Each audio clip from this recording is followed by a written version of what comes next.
If you ask us how far are you doing with respect to mental health care now, I would say you are about 5/10, which is not very good, but it's also not too bad, at least pass mark.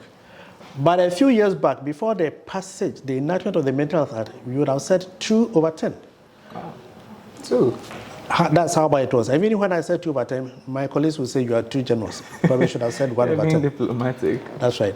So halfway, middle way to where we want, it's not too bad, but it's not good enough. The reason why you've not got to where we are 10 years after the enactment of the Mental Health Act is the fact that you don't have the money to support it. I mentioned people being on the streets, or that was before you started recording.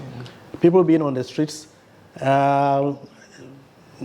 naked, half-dressed, dirty, unkempt.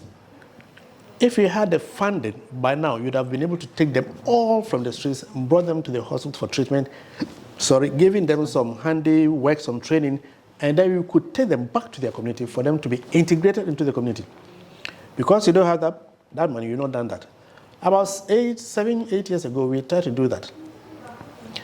And on our own, without extra funding from the government, just part of our own resources, we were able to take 606 patients. Wow. From all over the countries. In fact, around that time too, we did a rapid assessment and we saw that there were over 6,000 patients on the streets and the cities.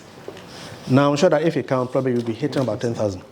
So, but if you have the funding, we can take them all, small numbers at a time, treat them for them to well, for them to go back. I keep saying that you may never know when, if one of them on the streets might have the solution to economic problems.